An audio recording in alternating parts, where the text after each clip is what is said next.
Nós não precisamos passar a nossa vida confinados em gavetas enfumaçadas nas grandes metrópoles com ódio dos nossos vizinhos. Há outras formas de viver. E o índio está aí nos ensinando isso.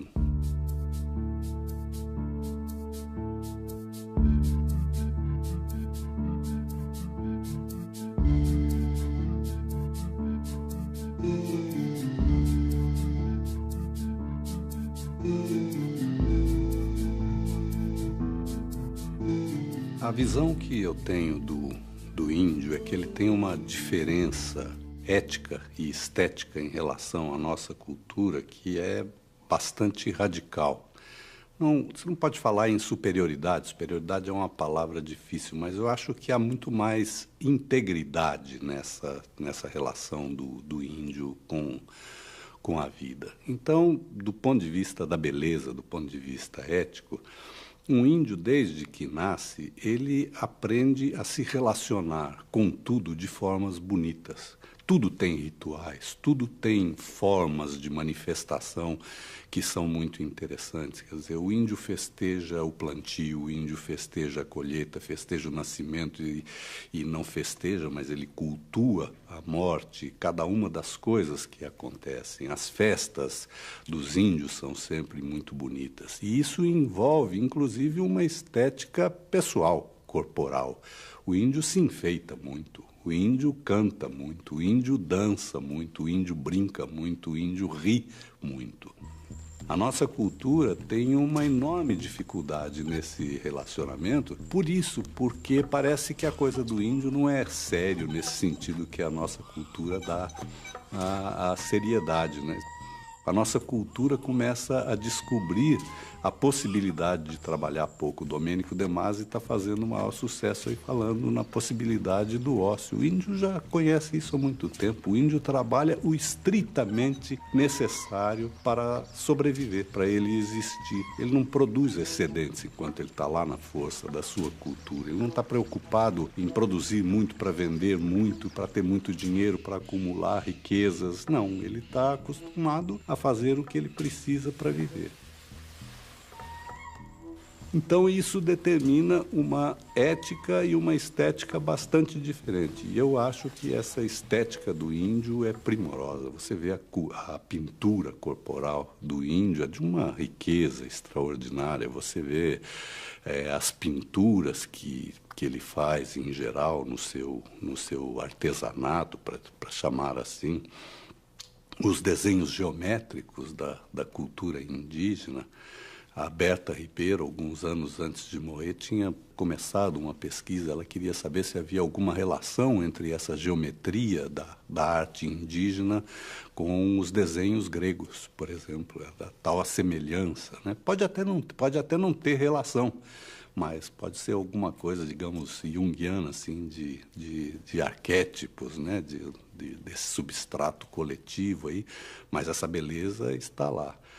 E eu acho que é muito difícil para a nossa cultura suportar tanta beleza.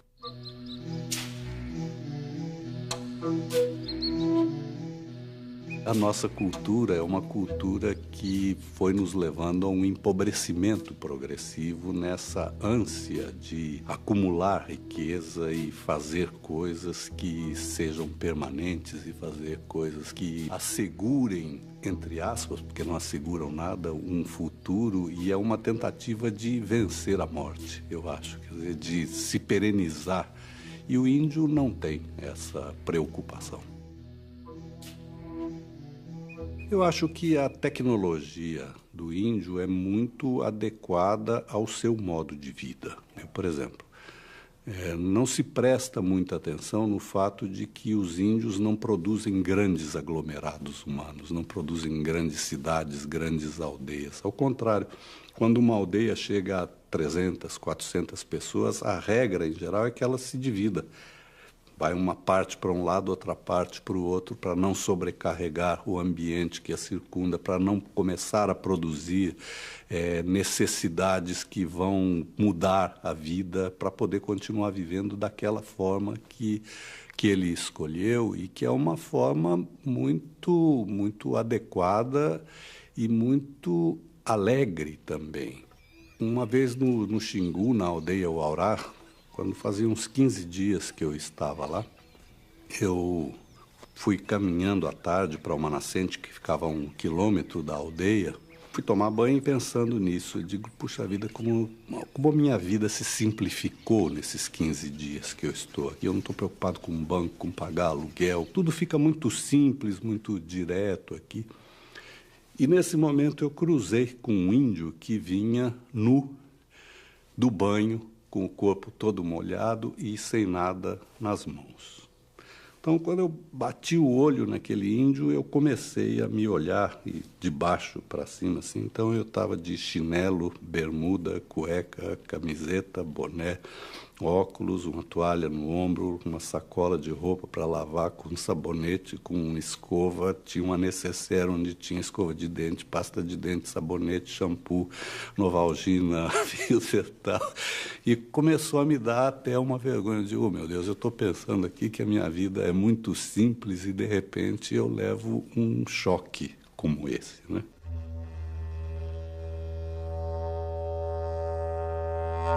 A tecnologia do índio, que é bastante sofisticada, você pega um banco produzido por um índio, por exemplo, não tem uma emenda, não precisa de prego, não precisa de cola, não precisa de nada. Ele é capaz de fazer peças inteiras, ou ele é capaz de fazer peças com encaixes muito sofisticados, né?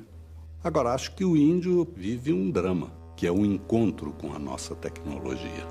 Da mesma forma que nós ficamos fascinados pelos que eles têm e nós não temos, eu acho que eles se fascinam pelo que nós temos e eles não têm, que é uma tecnologia diferenciada.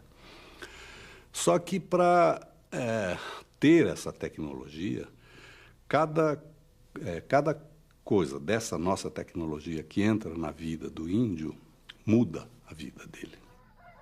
Claro que é mais fácil você acender fósforos com isqueiro ou com uma caixa de fósforo do que passar a noite avivando aquela brasa. Claro que é melhor ter um cobertor na rede do que ter que ficar fazendo fogueira. Só que cada uma dessas coisas introduz uma modificação cultural, em primeiro lugar. E, em segundo lugar, vai exigir do índio que ele passe a produzir excedentes para poder ter dinheiro para poder comprar essa tecnologia. Nesse mundo que nós vivemos, aquela coisa tão sofisticada que o índio produz, quer dizer, por exemplo, os seus bancos, a sua pintura, as suas máscaras, tudo que ele pode vender, não tem valor na nossa cultura. Ele passa 15 dias para produzir um banco daquele e depois ele vai trocar por uma camisa velha do Flamengo, né? Então, isso vai produzir um drama, que é o seguinte: o índio se encontra com a nossa tecnologia e ele quer algumas coisas dessa tecnologia. Se ele sai da sua cultura, ele não tem qualificação para entrar no nosso mundo. Ele vai trabalhar como boia fria, como coisas desse tipo, e ele faz quase inevitavelmente uma trajetória que é de... vai trabalhar como boia fria, peão de fazenda, se torna alcoólatra, mendigo, psicopata, por aí, né? Essa é uma trajetória quase fatal. Ao mesmo tempo, a sua possibilidade de viver a sua cultura vai se reduzindo porque o índio vai sendo cercado. Ele vai, cada vez mais o branco vai chegando, o branco chega, de alguma forma ele chega, como garimpeiro, fazendeiro, madeireiro, jornalista, antropólogo, missionário, o branco chega. O índio não tem escolha, não é? E a sua reserva, da qual depende poder viver daquela forma, ele só pode viver daquilo em grandes extensões, ele não pode viver em pequenas extensões. As reservas vão se apertando. Então acontece como o drama dos Kaiowá Guarani, por exemplo, que não podem viver nem dentro da sua cultura, nem fora da sua cultura. Dentro da sua cultura porque não tem espaço, fora da sua cultura porque ele não tem qualificação.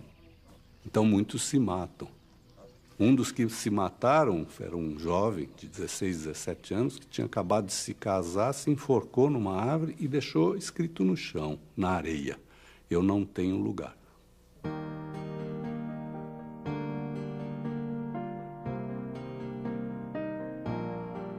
Nós nós falamos que o índio não tem a nossa tecnologia, que ele não tem roupa, que ele não tem dinheiro, que ele não faz isso, que ele não faz aquilo, e nós nos esquecemos da admirável organização social e política do índio. Primeiro porque ela se baseia em alguns fundamentos, e o primeiro deles é a propriedade coletiva da terra. Ninguém é dono da terra.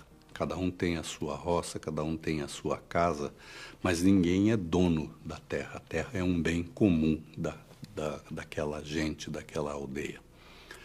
O segundo fundamento é a informação aberta, que é decisivo para uma democracia, né?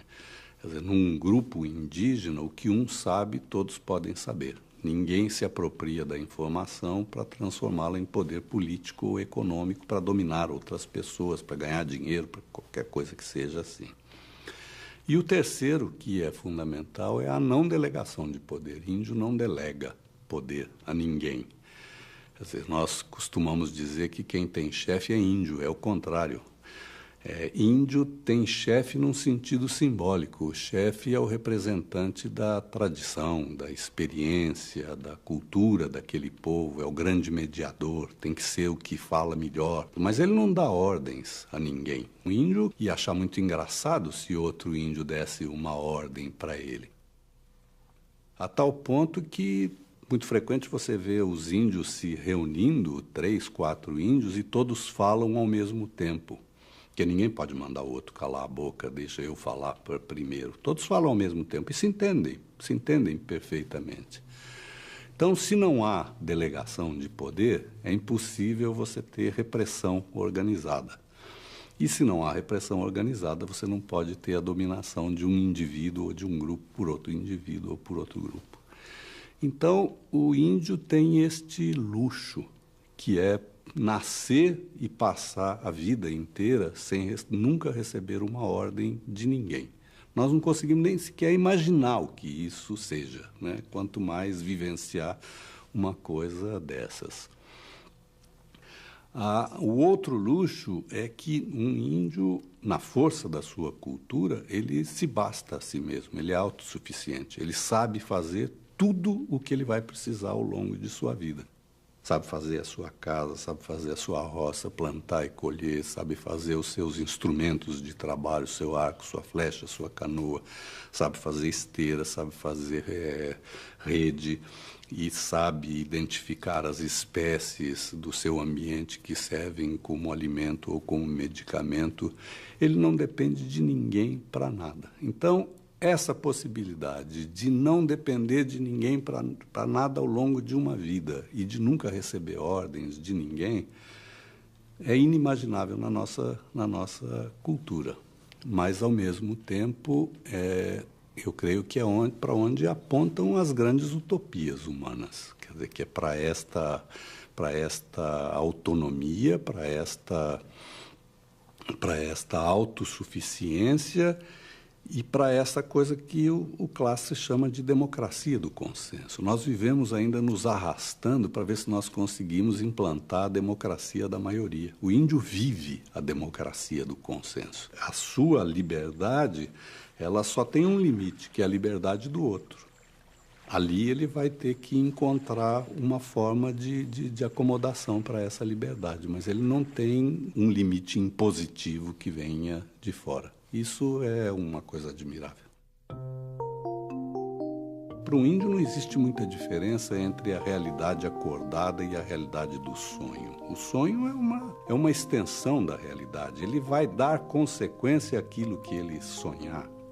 Tudo é uma coisa só. Quer dizer, o parto, o mundo dos espíritos, os pássaros, tudo está entrelaçado, não é? Quer dizer, tem um espírito em cada coisa, um espírito na hora da colheita, um espírito na hora do plantio, um espírito que perturba, o espírito do tatu. Quer dizer, a realidade é bastante mais ampla do que nós supomos. Nós supomos que a realidade é aquilo que nós vemos e que acontece enquanto estamos acordados. Para o índio é muito mais do que isso. O Lévi-Strauss, eu creio que é no Pensamento Selvagem, ele começa o livro falando dos relatos dos grandes viajantes da história e os povos que eles encontraram, os ditos primitivos, e o que cada um encontrou. E pega esses relatos para mostrar que cada um deles, na verdade, encontrou culturas que já tinham muito de ciência, já tinham conhecimento científico, seja na apropriação dos remédios, dos alimentos, e que há mais ou menos 12 mil anos o ser humano já havia dominado as principais artes, já dominava a cerâmica, a cestaria, a tecelagem, mas que nesse momento, entre 10 e 12 mil anos, há alguma coisa que não é explicada, não há explicação histórica para isso. É que alguns grupos seguiram por esse caminho, que é o caminho do conhecimento científico, e geraram essas culturas que nós vivemos. E outros grupos seguiram pelo caminho do conhecimento mágico. E que o conhecimento mágico não é uma etapa anterior do conhecimento científico, ele é uma forma diferente, paralela de conhecimento e de visão da realidade, de relação com a realidade. Quer dizer, o índio está neste formato do conhecimento mágico, que deve ser uma das outras dimensões, além da dimensão racional em que nós vivemos. Esta forma de conhecimento, acho que ela exige também relações muito especiais com o meio ambiente. Quer dizer, é só tendo esse respeito, por exemplo, ao sagrado, que nós perdemos. Enquanto havia o respeito ao sagrado, as fontes eram sagradas, ninguém poluía as fontes de água. Hoje a água é um drama no mundo. Quer dizer, não se derrubava uma mata pura e simplesmente para produzir excedentes. Eu, uma vez, fui com os Cuicuro, por exemplo, quando eles foram cortar os troncos de árvores que seriam usados na cerimônia do Quarupi, né, na grande homenagem aos mortos. Os pajés vão juntos, os pajés pedem licença à árvore para cortar, eles passam uma mistura de ervas com pimenta na árvore para ela não sentir dor, eles sopram fumaça dos seus charutos para aliviar o sofrimento da árvore, eles sabem que a árvore está sofrendo, né? É uma forma inteiramente diferente. Quem vê a floresta assim, procede de uma outra forma, né? O Brasil está jogando fora a sua grande riqueza, que é a sua especificidade. O Brasil é um país tropical que ainda não aprendeu a lidar com isso, nem na floresta e nem fora da floresta.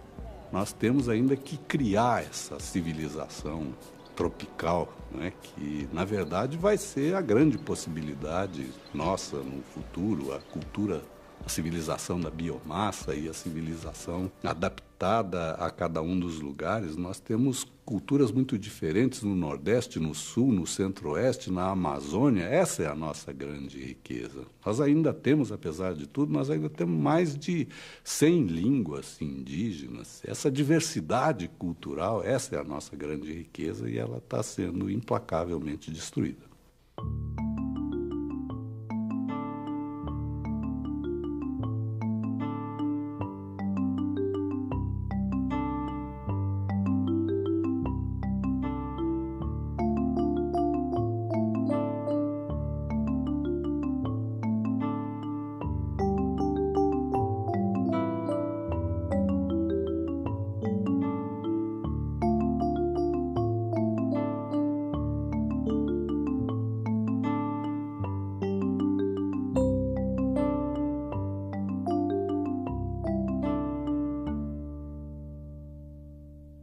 Muito. O índio canta muito, o índio dança muito, o índio brinca muito, o índio ri muito. A nossa cultura tem uma enorme dificuldade nesse relacionamento, por isso, porque parece que a coisa do índio não é sério nesse sentido que a nossa cultura dá a seriedade, né? A nossa cultura começa a descobrir a possibilidade de trabalhar pouco. O Domênico De Masi está fazendo o maior sucesso aí falando na possibilidade do ócio. O índio já conhece isso há muito tempo. O índio trabalha o estritamente necessário para sobreviver, para ele existir. Ele não produz excedentes enquanto ele está lá na força da sua cultura. Ele não está preocupado em produzir muito para vender.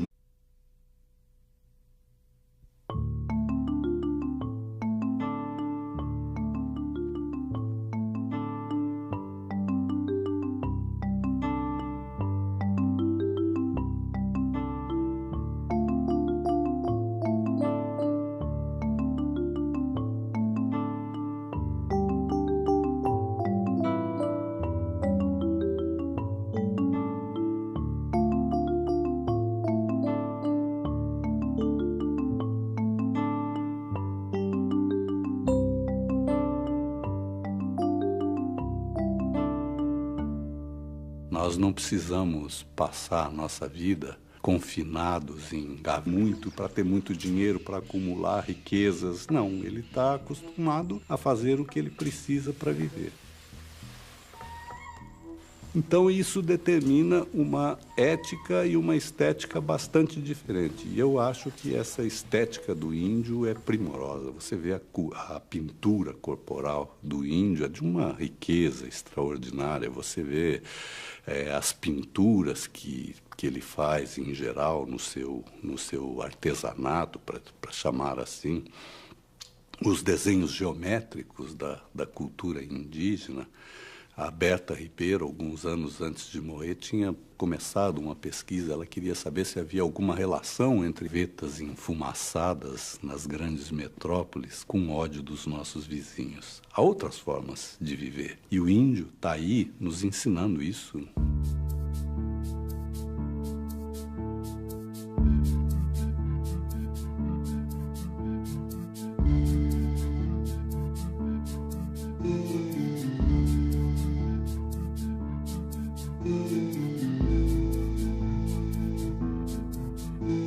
A visão que eu tenho do índio é que ele tem uma diferença ética e estética em relação à nossa cultura que é bastante radical. Você não pode falar em superioridade. Superioridade é uma palavra difícil, mas eu acho que há muito mais integridade nessa relação do índio com a vida. Então, do ponto de vista da beleza, do ponto de vista ético, um índio, desde que nasce, ele aprende a se relacionar com tudo de formas bonitas. Tudo tem rituais, tudo tem formas de manifestação que são muito interessantes. Quer dizer, o índio festeja o plantio, o índio festeja a colheita, festeja o nascimento e não festeja, mas ele cultua a morte, cada uma das coisas que acontecem. As festas dos índios são sempre muito bonitas. E isso envolve, inclusive, uma estética pessoal, corporal. O índio se